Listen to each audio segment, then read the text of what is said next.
এই যে আপনারা দেখতে পাচ্ছেন ভোদর, বাচ্চাটা কি খুশি ভোদর দেখে, চিন্তা করা যায়।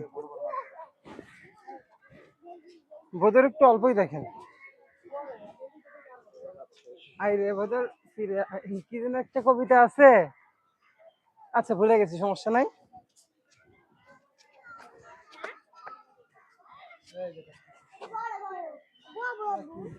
পিচ্ছি পিচ্ছি কচ্ছপ পাইছি, আপনাদেরকে দেখানোর চেষ্টা করি। দেখতেছেন কত সুন্দর কচ্ছপ গুলা, আপনারা চাইলে এগুলা কিনে রান্না করে খাইতে পারেন যদি বিক্রি করে, আর যদি না করে কিছু করার নাই, চলে। আর অন্য কোনো লোকেশনে যাওয়া যাক। ঘুরতে ঘুরতে অবস্থা খারাপ রে ভাই। উফ, যাই হোক, আপনাদের বিনোদন দেওয়ার জন্যই আর কি এত কষ্ট করতেছি। আমার কষ্টটা কি একদমই বিফলে চলে যাবে? দেখি উট পাখি, দেখা যাক উট পাখি কেমন দেখা যায়।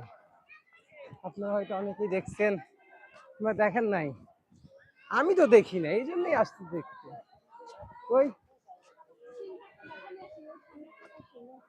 সিংহ হয়তো অলস হলে, দেখেন কত অলস, অলস অলস, শুধু খায় আর শুয়ে থাকে, শুধু খায় আর শুয়ে থাকে, কোনো কাজের নেই এগুলা, শোপিস। আপনারা একটা চিড়িয়াখানা না বলে মিউজিয়াম বলতে পারেন। ওর একটি ঘুমের ব্যাঘাত ঘটাইলে ভালো হতো, কিন্তু থাক, দরকার নাই। কি দরকার, দেখে কত সুন্দর।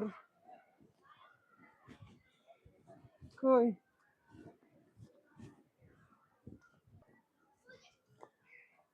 ওই পাশে একটা বাঘ, দুটাই ঘুমায় আছে, একদম অলস। সেরকম অলস হলে কি হয়?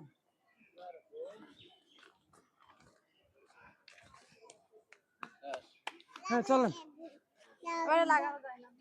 এইখানে একটা শুয়ে আছে, দুই পাশে দুইটা, দুইটাই অলস।